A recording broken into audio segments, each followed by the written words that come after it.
হিন্দু যারা আসছে তারা শরণার্থী, মুসলিম যারা আসছে তারা অনুপ্রবেশ। মমতা বন্দ্যোপাধ্যায় নিজে সুপ্রিম কোর্টে গিয়ে নিজে সওয়াল করেছেন, হ্যাঁ, এই এই ব্যাপারে। এরকম তো আর কোথাও হয়নি। নির্বাচনের পরে যদি দেখা যায় যে কেউ অ্যাবসলিউট মেজরিটি পেল না, সেই অবস্থায় তো রাজ্যপালের ভূমিকা অত্যন্ত গুরুত্বপূর্ণ। 14 পর থেকে যেটা হলো, অনেকের জন্য নরেন্দ্র মোদী ভগবানের অবতার। নমস্কার, আমি পরঞ্জয়। পশ্চিমবঙ্গে নির্বাচন হবে, আমরা তারিখগুলো জানি। এপ্রিল মাসের 23 তারিখ এবং 29 তারিখ। মে মাসের 4 তারিখ নির্বাচনের ফলাফল ঘোষণা করা হবে। কে জিতবে, ভারতীয় জনতা পার্টি কতটা এগোতে পারবে না পিছিয়ে যাবে, তৃণমূল কংগ্রেস যেখানে ছিল সেখানেই থাকবে না আরো শক্তিশালী হবে, আমাদের অপেক্ষা করতে হবে, মাস দেড়েক অপেক্ষা করতে হবে। কিন্তু আজকে আমি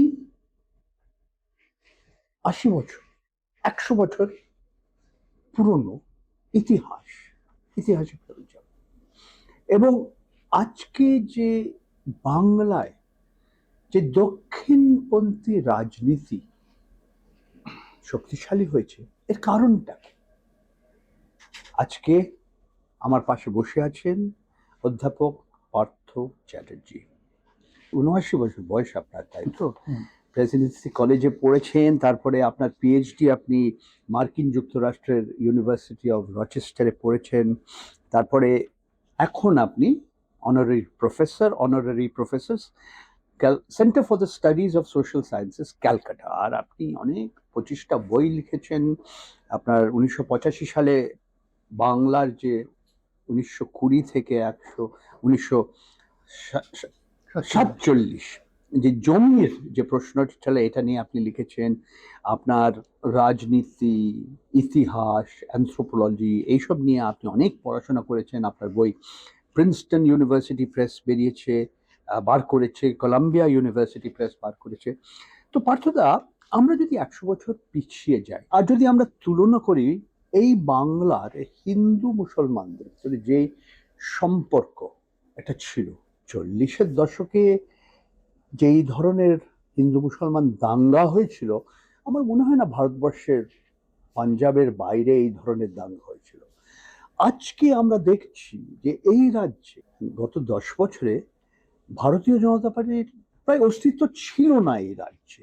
আজকে তারা প্রধান বিরোধী দল এবং ওরা তো অন্তত মনে করে যে আমরা ক্ষমতায় আসছি।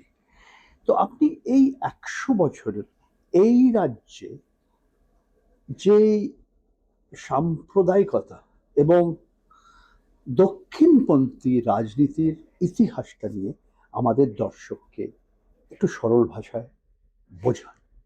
এই 100 বছরে কি ওই রকমই রয়েছে নাকি পরিবর্তন হয়েছে? না, 100 বছরের ইতিহাস বলতে গেলে তো অনেক পরিবর্তনের কথা বলতে হয়। কারণ 100 বছর আগে যদি ভাবা যায়, ধরুন বিশেষ করে 1920 দশক, সেই সময় প্রথম গান্ধীর নেতৃত্বে অসহযোগ আন্দোলন। তো সে অসহযোগ আন্দোলনে বাংলায় নেতৃত্ব দিয়েছিলেন চিত্তরঞ্জন দাস, সিআর দাস। সেই সময় হিন্দু এবং, কারণ অসহযোগ আন্দোলনের সঙ্গে খিলাফত আন্দোলনও জুড়ে গিয়েছিল সেই সময়, তখন একটা বিশেষ করে বাংলার রাজনীতিতে হিন্দু মুসলিম যৌথভাবে রাজনৈতিক আন্দোলন করা একটা খুব বড় প্রচেষ্টা হয়েছিল সেই সময়। এবং কংগ্রেস আন্দোলন, যেটা সিআর দাসের নেতৃত্বে, তাতে সেই সময় একটা বিরাট সংখ্যক মুসলিম নেতারা সেই সময় এই খেলাফত আন্দোলন এবং অসহযোগ আন্দোলনে যোগ দিয়েছিলেন। সেই সময় চিত্তরঞ্জন দাসের নেতৃত্বে একটা খুব গুরুত্বপূর্ণ একটা, তাকে বলা হয় হিন্দু মুসলিম চুক্তি, হিন্দু মুসলিম প্যাক্ট। তাতে একটা খুব রাজনৈতিক দিক থেকে খুব গুরুত্বপূর্ণ একটা বিষয় তখন স্বীকৃত হয়েছিল, যে এই যে অসহযোগ আন্দোলন ইত্যাদির পাশাপাশি এই চিত্তরঞ্জন দাস তো গান্ধীর যেটা অসহযোগ বলতে কোনো রকম সরকারি প্রতিষ্ঠান নির্বাচনে দাঁড়াবো না, এই যে লাইন ছিল, চিত্তরঞ্জন দাস সেই লাইন মানেননি। ওদের বলতো স্বরাজিস্ট। ওরা নির্বাচনে দাঁড়িয়েছিলেন এবং দাঁড়িয়ে বিশেষ করে যে কলকাতা কর্পোরেশন, বিভিন্ন জেলাতে তখন যে ইউনিয়ন বোর্ড ইত্যাদি ছিল, সেই সব নির্বাচনে কংগ্রেস প্রার্থী দেওয়া হয়েছিল এবং কংগ্রেস প্রার্থীরা বহু ক্ষেত্রেই জিতেছিলেন। চিত্তরঞ্জন দাসের নেতৃত্বে যে প্যাক্ট হয়, হিন্দু মুসলিম প্যাক্ট, তাতে এটা স্বীকৃত হয়েছিল যে এই যে নির্বাচিত যে প্রতিনিধিরা থাকবে মেয়র এবং কর্পোরেশনে, সেইখানে হিন্দু এবং মুসলমানের মধ্যে চাকরি এবং প্রার্থী এর একটা বিশেষ ফর্মুলা ঠিক হয় যে ওইভাবে ভাগ হবে। অর্থাৎ মুসলিমদের যে বরাবর যেটা একটা আপত্তি ছিল বাংলাতে, বিশেষ করে যে অধিকাংশ সরকারি প্রতিষ্ঠান বা শিক্ষা প্রতিষ্ঠান, সেখানে মুসলিমদের জায়গা খুব কম ছিল। সেটা ঐতিহাসিকভাবে অনেক কারণ থাকতে পারে, কারণ মুসলিমদের মধ্যে বিশেষ করে বাংলায় ইংরেজি শিক্ষাটা অনেক পরবর্তীকালে পরে এসছে। কিন্তু আসার সত্ত্বেও বহু ক্ষেত্রে ওই সময় বিশেষ করে তাদের এইটা আপত্তি ছিল যে অধিকাংশ সরকারি প্রতিষ্ঠানে শুধু হিন্দু নয়, মানে উচ্চবর্ণ হিন্দু, তাদেরই আধিপত্য সর্বত্র, এবং সেখানে মুসলিমরা শিক্ষাগত যোগ্যতা থাকা সত্ত্বেও তারা যথেষ্ট সুযোগ পাচ্ছে না। এইটা যাতে না হয় সেই জন্য এই হিন্দু মুসলিম প্যাক্টে একটা ফর্মুলা ঠিক হয় যে প্রত্যেকটা জায়গায় এত সংখ্যক হিন্দু তারা সরকারি চাকরি পাবে। এই ধরুন কর্পোরেশনের যে নতুন চাকরি হবে, এখানে এত সংখ্যক হিন্দু পাবে, এত সংখ্যক মুসলিম পাবে। এই হিন্দু মুসলিম প্যাক্ট তখন এই ভিত্তিতে তখন কিন্তু একটা খুব ব্যাপকভাবে এই যে অসহযোগ আন্দোলনের সময় হিন্দু মুসলিম রাজনৈতিক ঐক্য একটা প্রতিষ্ঠিত হয়। আচ্ছা, আপনাকে একটু থামাচ্ছি, আপনি এগিয়ে যান 40-এর দশকে। এই 40-এ আসার আগে যেটা বলতে হবে, এটা কেন ভেঙে গেল, সেটা হচ্ছে গিয়ে 1925 সালে চিত্তরঞ্জন দাসের মৃত্যু হলো। 1926 সাল থেকে বাংলার কংগ্রেসের হিন্দু নেতারা বললেন আমরা এই প্যাক্ট মানি না, এই হিন্দু মুসলিম প্যাক্ট ভেঙে যেতে শুরু করলো। তার ফলে 1931-এ যখন ফের নতুন করে যখন সিভিল ডিসোবিডিয়েন্স শুরু হলো, তাতে কিন্তু ব্যাপকভাবে দেখা গেল মুসলিমরা আর কংগ্রেসে আসছে না। আচ্ছা, তারপরে 40-এর দশকে 40-এর দশকে আপনার এখানে 43 সালে যে 43 সালে আপনার যে দুর্ভিক্ষটা হলো, দ্য গ্রেট বেঙ্গল ফ্যামিন, তারপরে দ্বিতীয় বিশ্বযুদ্ধ শুরু হয়ে গেছে। আর এই দেশে, এই রাজ্যে আমরা দেখছি কিভাবে হিন্দু এবং মুসলমানদের ভেতরে যে বিভাজনটা হলো, যেটা পরে দেশটা বিভাজন হলো। এবং আপনি জানেন, সবাই জানেন, যখন 1947 সালে যখন নেহেরু ট্রিস্ট উইথ ডেস্টিনি ভাষণ দিচ্ছেন, তখন গান্ধীজি কলকাতার বেলেঘাটে উপোস করছেন। এই যে 40 থেকে, আমি যদি আবার ওই তোমার মূল প্রশ্নটায় ফিরে যাই, যে এই হিন্দুবাদী এই যে রাজনীতি 40 থেকে একটা অন্য চেহারা নেয়, সেটা হচ্ছে হিন্দু মহাসভা। হিন্দু মহাসভা এই সময় বিশেষ করে কংগ্রেস থেকে খানিকটা সরে এম.সি. চ্যাটার্জি এবং তারপরে শ্যামাপ্রসাদ মুখার্জি তখন একাধিক, এই বিশেষ করে নির্মল চ্যাটার্জি, শ্যামাপ্রসাদ মুখার্জি, আশুতোষ নিয়োগী বলে একজন ছিলেন, এরা সর্বভারতীয় স্তরে হিন্দু মহাসভার নেতা। এবং এই বিশেষ করে শ্যামাপ্রসাদ মুখার্জি তো জওহরলাল নেহরুর ক্যাবিনেটে ছিল। হ্যাঁ, কিন্তু সেটা আরো পরে, সেটা তার কারণ সেটা 46 সাল থেকে, 46 থেকে ওই মৃত্যু পর্যন্ত, মৃত্যুর ঠিক আগে পর্যন্ত, 51 পর্যন্ত। সেটা তার কারণ ছিল ওই ক্যাবিনেটটা কিন্তু বিভিন্ন দলের নেতা, তাতে আম্বেদকর ছিলেন, অনেকেই ছিলেন। তো যাই হোক, তো আমি যেটা বলছিলাম যে 40 সাল থেকে যেটা হয় যে এই যে কংগ্রেসই যেটা, সেখান থেকে মুসলিমরা ইতিমধ্যেই সরে গেছে। 40-এ প্রথম পাকিস্তানের দাবি হলো। তারপর থেকে যে একাধিক, এই যে সময়টা একাধিক এই দাঙ্গার ইত্যাদির মধ্যে থেকে যেটা এই হিন্দু মহাসভার দিকটা, তখন এই মুসলিম বিরোধী আন্দোলন হিসেবে হিন্দু মহাসভার তখন প্রাধান্যটা খুব দেখতে পাওয়া যায় 40-এর দশক থেকে। এবং তাদের বিভিন্ন জেলাতেও বেশ যথেষ্ট প্রভাব ছিল। এবং এইটে দেশভাগের সময়, দেশভাগের ঠিক পরবর্তী সময় হিন্দু মহাসভার যথেষ্ট প্রভাব ছিল। গান্ধী হত্যার পর একটা ব্যাপকভাবে এদের সম্পর্কে একটা অশ্রদ্ধা তৈরি হয় সারা দেশেই।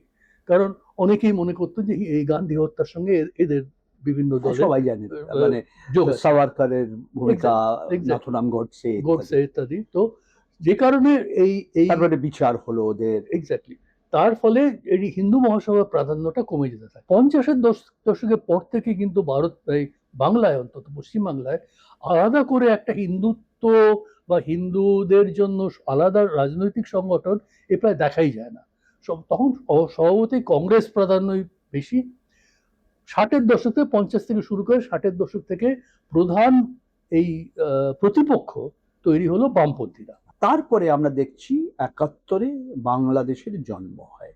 আমরা জানি যে সেই পূর্ব পাকিস্তান 1500 কিলোমিটার দূর, ভাষা উর্দু হবে না বাংলা হবে, কোনটা বেশি মানে গুরুত্ব আপনারা ধর্মকে দেবেন না সংস্কৃতি এবং তার ভেতরে ভাষা? এটা হলো। কিন্তু আমরা একটা জিনিস দেখছি যে এই রাজ্যে অন্তত ভারতীয় জনতা পার্টি এবং দক্ষিণপন্থী রাজনীতির প্রায় অস্তিত্ব ছিল না কংগ্রেস আমলে। 77-এর পর বাম আমলে 34 বছর 7বার নির্বাচন। ঠিক। তারপরে গত 15 বছরে আমরা কেন, কারণ কি যে আমরা আবার দক্ষিণপন্থী রাজনীতি এবং ভারতীয় জনতা পার্টি আস্তে আস্তে এত শক্তিশালী হলো কেন এই রাজ্যে? এটা ওই আমি যেটা তুমি বললে যে আগে কংগ্রেসের প্রতিপক্ষ ছিল বাম, তারপরে বাম আমলে কিন্তু প্রধান প্রতিপক্ষ ছিল কংগ্রেস। এইভাবেই বাংলা পশ্চিম বাংলার রাজনীতি একটা এক ধরনের মেরুকরণ। এইটাই তখন মেরুকরণ বলতে গেলে এই দুটো দলের মধ্যেই এবং নির্বাচনের লড়াই হতো। 34 বছর কংগ্রেস মানে বিপক্ষই ছিল। তারপরে তো কংগ্রেসের মধ্যে থেকে ভাঙন হলো, যাতে তৃণমূল কংগ্রেসের জন্ম। কিন্তু যেটা এই যে হিন্দু রাজনীতি আলাদা করে, এটা শুরু হলো রাম জন্মভূমি আন্দোলনের পর থেকে। এই রাম জন্মভূমি আন্দোলন 1989 থেকে, যে বাবরি মসজিদ ধ্বংস, ওই সময় বাংলার কিন্তু অনেকগুলো জায়গাতে এই যে রাম মন্দির তৈরি করা নিয়ে যে একটা উত্তেজনা, এইটা অনেক জায়গাতেই হয়েছে। কলকাতাতে হয়েছে, মফস্বল কিছু কিছু শহরাঞ্চলে বিশেষ করে হয়েছিল। ওই সময় থেকে আবার নতুন করে দেখা গেল যে এই যে সর্বভারতীয় যে উত্তর ভারতের রাজনীতি বিশেষ করে, তার সঙ্গে যোগ রেখে একটা নতুন ধরনের হিন্দু সংগঠন এইটা হতে শুরু করে। নির্বাচনে তখনও পর্যন্ত তার খুব একটা প্রভাব দেখতে পাওয়া যায়নি। এইটা দেখতে পাওয়া যেতে শুরু করলো নরেন্দ্র মোদী সরকার আসার পর থেকে, মানে 2014 পর থেকে। 14 পর থেকে যেটা হলো যে এক তো এই নরেন্দ্র মোদীর নিজস্ব যে নেতা হিসেবে তার যে একটা সর্বভারতীয় ইমেজ, এইটার ভিত্তি করে একটা নতুন ধরনের নেতা কেন, আজকে অনেকের জন্য নরেন্দ্র মোদী ভগবানের অবতার। তাই তো, এটা হতে সময় লেগেছে, কিন্তু ওই 14 পর থেকে এই যে ইমেজটা, এইটা ভিত্তি করে তারপরে যেটা আবার বলবো যে উত্তর ভারতীয় যে সর্বভারতীয় যারা বিজেপি নেতা, তাদের মাধ্যমে তাদেরকে বারে বারে বাংলায় নিয়ে এসে বড় বড় মিটিং করা, সভা করা, প্রচার করা নির্বাচনে, এইটা হতে শুরু করলো ওই 14 পর থেকে। এবং বিশেষ করে 19-21 রাজ্য বিধানসভা নির্বাচন, এই সময়টাতে খুব বিশেষ করে ততদিনে তো তৃণমূল সরকার এসে গেছে, উল্টো দিকে কংগ্রেস এবং বাম এই যে প্রতিপক্ষ ছিল, এইটাকে ঠেলে সরিয়ে দেয়। কারণ বামেদের তখন পড়তি অবস্থা সাধারণভাবেই, এবং ওই জায়গাটাতে এইবারে বিজেপি এসে প্রতিষ্ঠা পেল। এইখান থেকে আমি বলবো ওই আবার গত বলতে পারা যায় 6-7 বছরে খুব বেশি করে এই বিজেপি বাংলায় তৃণমূল সরকারের প্রধান বিপক্ষ দল এই হিসেবে। কিন্তু আজকে আমরা ঠিক নির্বাচনের আগে এবং বেশ কয়েক বছর ধরে দেখছি মেরুকরণ যেটা হয়েছে, ধর্মের নামে যেটা মেরুকরণ হয়েছে, এবং সঙ্গে সঙ্গে একটা রাজনৈতিক একটা মেরুকরণ যেটা হয়েছে। এখানে দুটো দল, আজকে 294 বিধায়কের ভেতরে বামের একজনও প্রতিনিধি নেই, কংগ্রেসের একজনও নেই।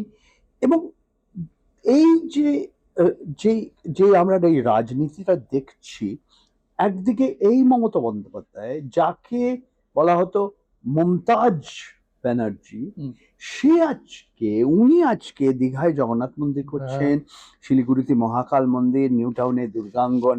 আবার উল্টো দিকে আমরা দেখছি এক হুমায়ুন কবির, সে বলছে আমি মুর্শিদাবাদে বাবরি মসজিদ তৈরি করব, আর তার সঙ্গে মার্ক্সবাদী কমিউনিস্ট পার্টির নেতা মোহাম্মদ সালিমও যোগাযোগ করেছেন।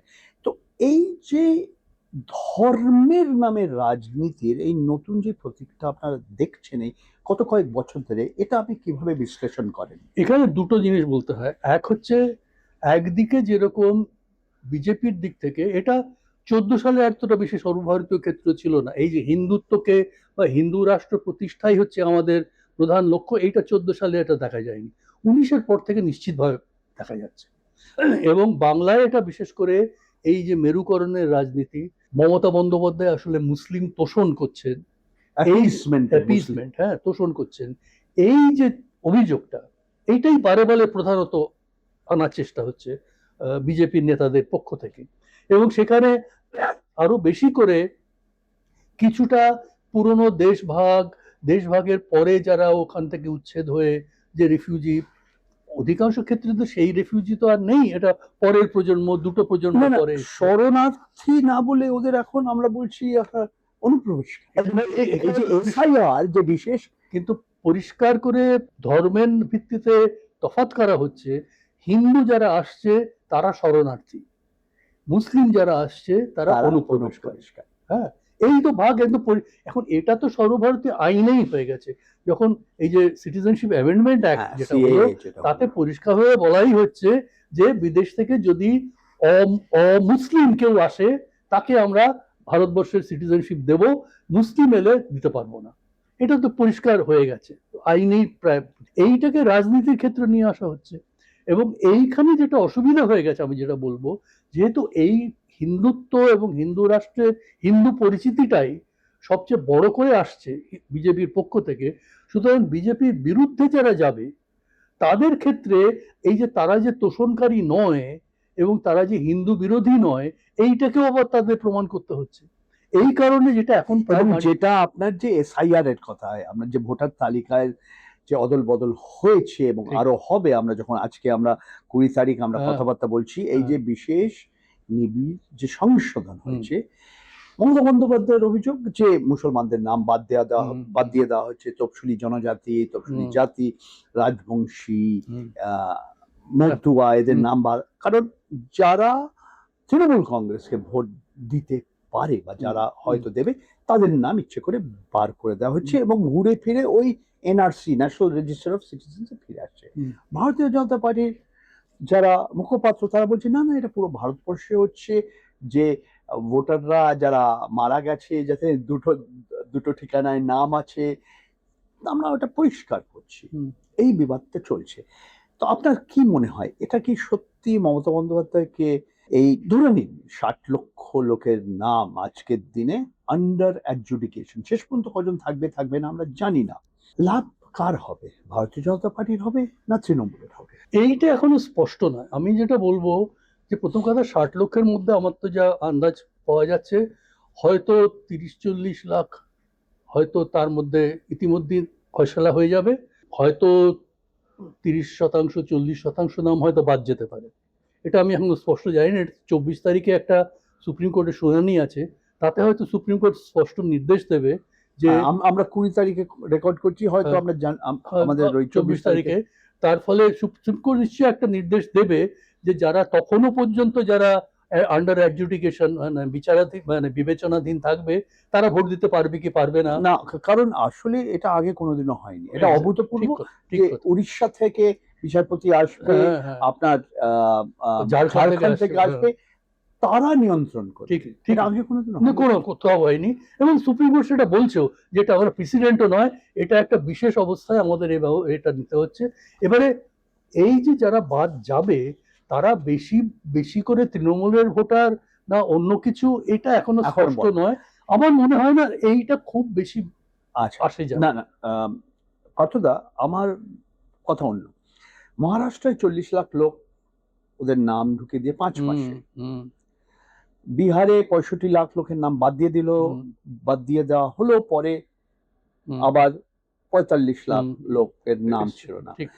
যা এই দুটো রাজ্যে হয়েছে, এই রাজ্যে হবে কিনা এইটা প্রশ্ন।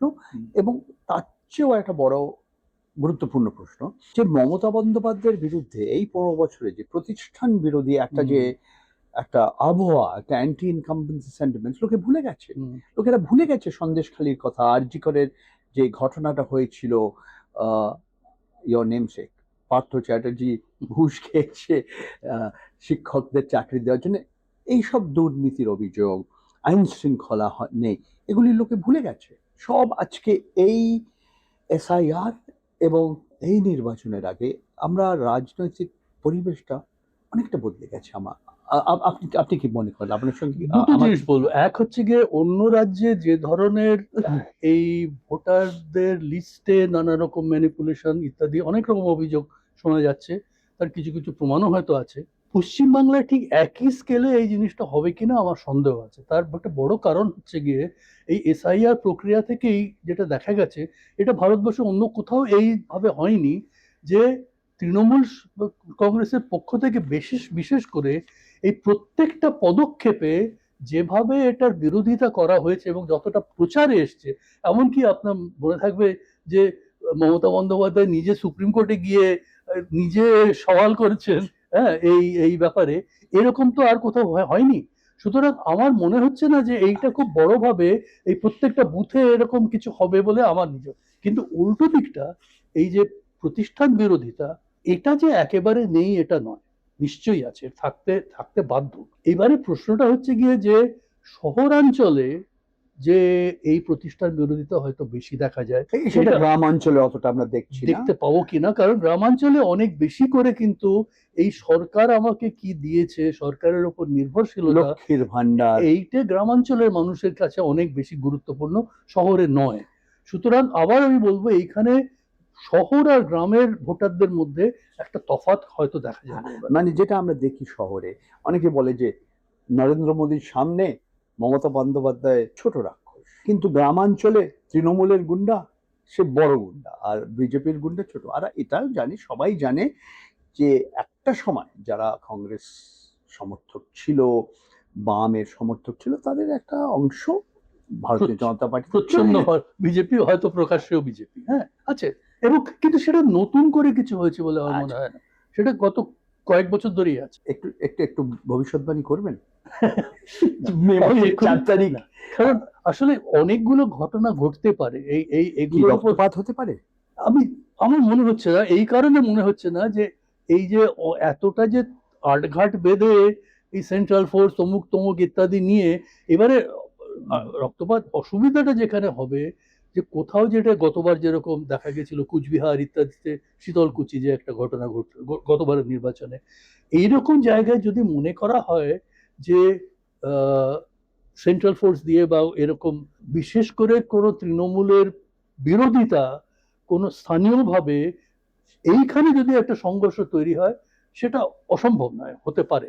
কিন্তু আমি মনে করছি না যে খুব বড় স্কেলে। আমাদের নতুন রাজ্যপাল এসেছেন, এই বাবু, উনি কি করবেন কি করবেন না এটা তো এইটা তো অনেক রকম রাষ্ট্রপতি শাসন হওয়ার কি সম্ভাবনা আছে? একটা তো হতে পারতো যদি এরকম হয়। সুপ্রিম কোর্ট এখন সেটা করবে বলে মনে হচ্ছে না, কিন্তু একটা সম্ভাবনা ছিল সুপ্রিম কোর্ট বলবে যে যতদিন না পর্যন্ত এই ভোটার লিস্টের ব্যাপারটা নিষ্পত্তি না হয় ততদিন ইলেকশন করা যাবে না, সেটা মনে হয় না হবে। কিন্তু যেটা হতে পারে নিশ্চিতভাবে, যে নির্বাচনের পরে যদি দেখা যায় যে কেউ অ্যাবসলিউট মেজরিটি পেল না, সেই অবস্থায় তো রাজ্যপালের ভূমিকা অত্যন্ত গুরুত্বপূর্ণ। যদি একটা জোট সরকার হয়, অত্যন্ত গুরুত্বপূর্ণ। আমরা দেখেছি 5 বছর আগে 8টা দফায় নির্বাচন হয়েছিল, তখন কোভিড চলছে, সেই মহামারী একদম মানে শীর্ষে। এবছর এইখানে তো একটা অন্যরকম ক্যালকুলেশন বলে শোনা যাচ্ছে যে প্রথম মনে করা হয়েছিল ওইটা হলেই তৃণমূলের সবচেয়ে বেশি অসুবিধা হবে, এখন মনে হচ্ছে যে তাতে তৃণমূলের সুবিধা হয়ে যায়। এই দুবারে করলে এই মমতা বন্দ্যোপাধ্যায় বা তৃণমূলের নেতাদের এক জায়গা থেকে আরেক জায়গায় আসাটা, এটা এতদিন স্প্রেড হয়ে থাকলে সব জায়গায় তারা যেতে পারতো, এবারে হয়তো অসুবিধা। এটা সম্পূর্ণ কতগুলো ট্যাকটিক্যাল বিষয়। পার্থদা, আমাদের মে মাসের 4 তারিখ পর্যন্ত অপেক্ষা করতে হবে। আপনি আপনার বহুমূল্য সময় আমাদের দিয়েছেন, ইনস্ক্রিপ্ট মির দর্শকরা আপনার কথা শুনেছে এবং আপনাদের অপেক্ষা করতে হবে মে মাসের 4 তারিখ।